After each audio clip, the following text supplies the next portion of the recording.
So we're going to get a classic ramble from Tom Cote here, Watchman River, who's going to try to explain to his two different audiences why he can continue to use the word soon when he proclaims in God's name that Jesus is coming soon, and why you should let him do that.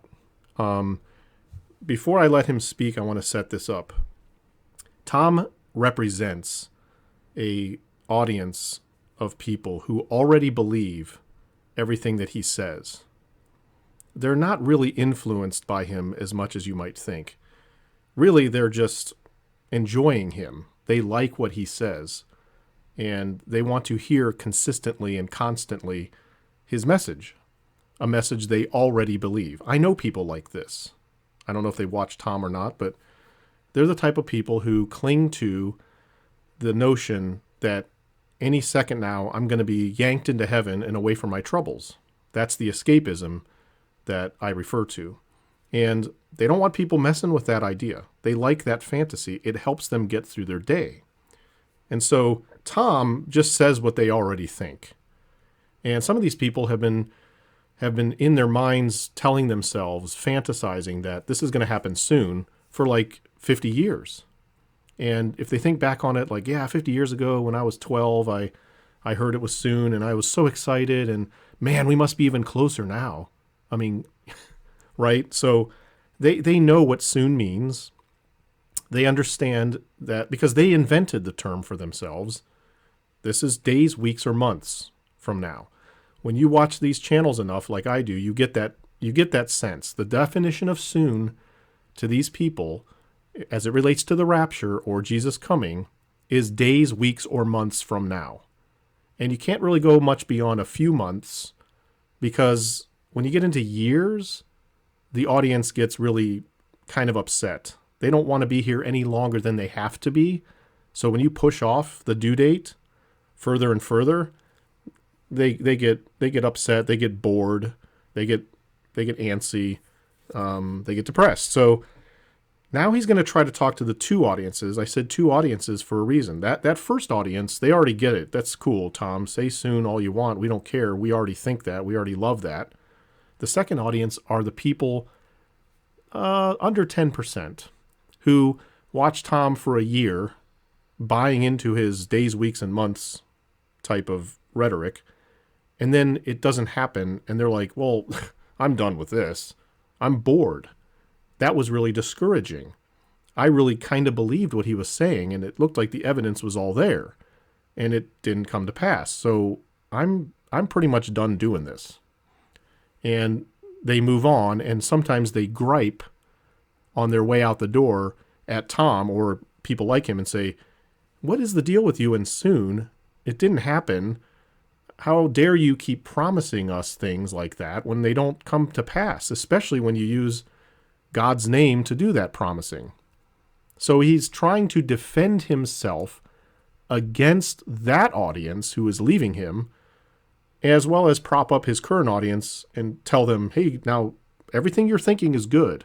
Just keep thinking that way and watching me. So let's listen to what he says here. All right. I want to talk about the word. See, I believe Jesus is coming soon. Okay. And even believers are starting to have a hard time with that word soon. They're like, I don't like the word soon. Talk about the word soon. What does soon mean? And I want to talk about the word soon because. Yeah, see, they don't like the word soon because they don't like being lied to. They're tired of promises that don't come to pass, so they quit watching. They get bored. Most of the time it's boring, it's boredom, but sometimes it's real frustration. They have no problem with the word soon. What they don't like is your use of the word soon. You don't really define it, as we'll see, but you do define it because you say all the time, it's any second now, it's this year, possibly.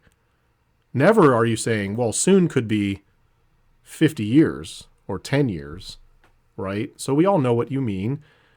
They don't like you promising them that they will be raptured and then it doesn't come to pass.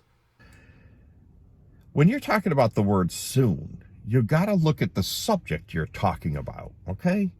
So if you're looking at a kettle of water that's simmering and you look at it and you go, it's going to be boiling soon, you know, you're talking about 10 minutes. You know, within 10 minutes, that thing will be boiling.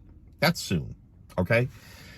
If you're saying like, hey, honey, I need new brakes in the car. We got to get brakes in the car soon. That could mean 3 months to 6 months to 9 months, because you're like, well, the brakes got a little bit left, but soon we're going to have to get brakes.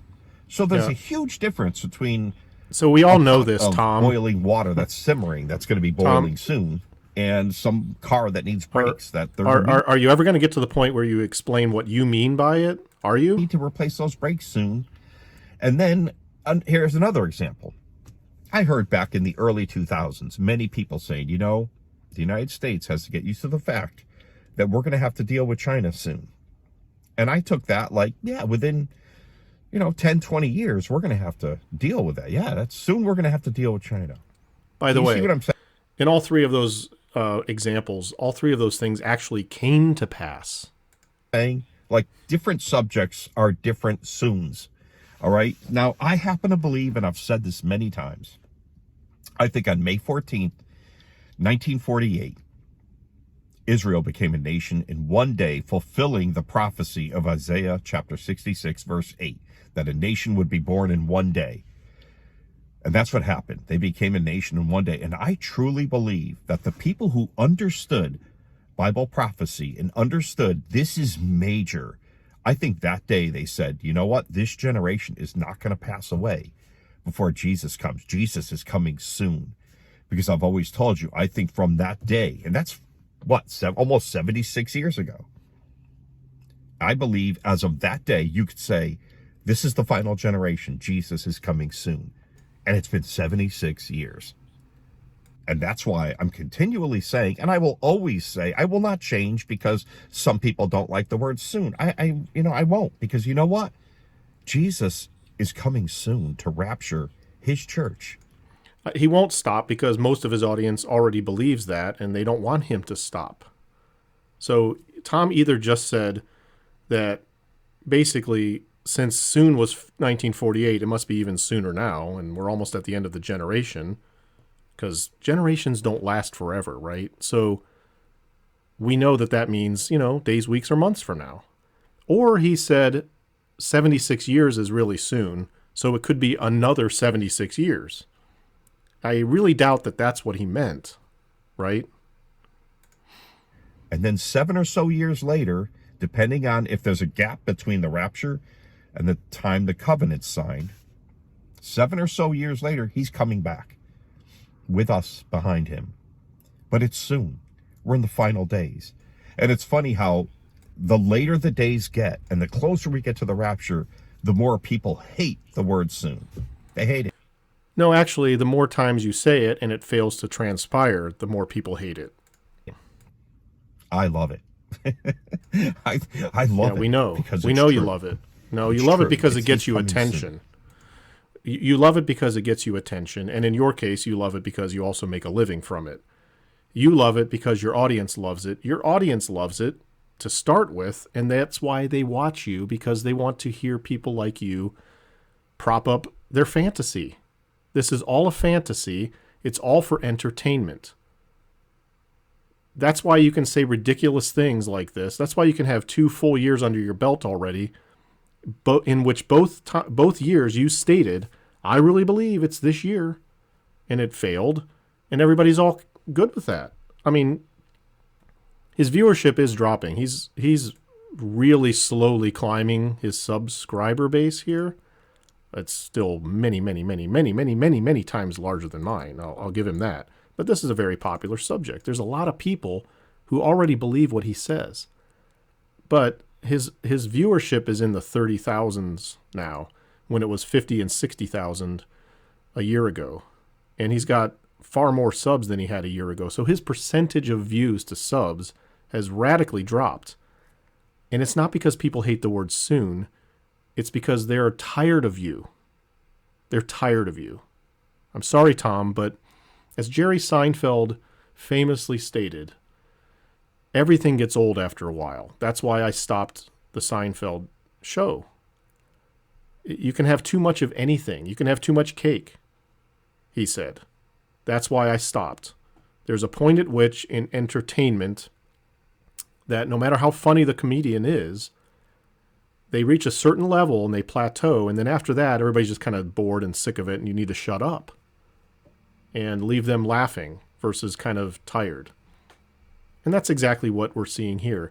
There is nothing, absolutely nothing on earth, anywhere in the world, that doesn't get boring.